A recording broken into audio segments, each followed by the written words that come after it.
Land Reforms by Zulfiqar Ali Bhutto. This is the second lecture on SLO number 8.4.2, and you will be having couple of more lectures on the same SLO since this is a long SLO. So we have break this SLO into different parts. Uh, Guys, land reforms means the changings in agricultural system and land holdings. That's if you are distributing the land by purchasing from someone and distributing that land to other people, and if you are making changes in the way of agriculture or agricultural production or the style of doing agriculture, that's called land reforms. We have already discussed a land reform introduced by Ayub Khan and its impact. Today we are going to discuss the land reforms introduced by Zulfiqar Ali Bhutto. Zulfiqar Ali Bhutto, after coming into power in 1972, had introduced number of reforms that includes industrial reforms, land reforms, educational reforms, and labor reforms. In previous class, we had discussed the uh, economic reforms or the industrial reforms. That was the nationalization of industries by Zulfiqar Ali Bhutto. Today, we are going to discuss the uh, land reforms that were carried out by Zulfiqar Ali Bhutto. Zulfiqar Ali Bhutto had introduced land reforms in two phases. In first phase, the first phase was introduced in 1972, and later on the second phase was introduced in 1977.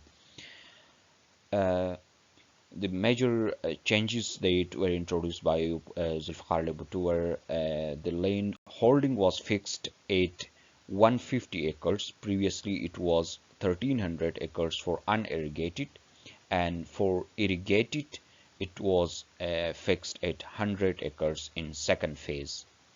The second phase was introduced in 1977, and the tenants were given protection against illegal expulsion. That's the land owners could not expel the tenants at their own will. And if they are going to expel or expel tenants, they had to prove the reason for the expulsion. So this was something done to protect the tenants' rights. And tax rebates were given for the purchase of agricultural machinery and equipment, so that so the farmers could easily purchase agricultural machinery and equipment for to use them in agricultural production. And the land owners were given the responsibility of providing seed and water charges. This was introduced to protect the rights of tenants, so they could easily purchase seed and water and pay water charges. Now your question is how land reforms introduced by Zulfiqar Ali Bhutto help to reduce economic disparity. Economic disparity means the imbalanced economy or the difference between rich and poor. Your question is how the reforms or the land reforms introduced by Zulfiqar Ali Bhutto help to reduce economic disparity. And you have to submit this assignment by day after tomorrow. Thank you for joining. Take care. Goodbye.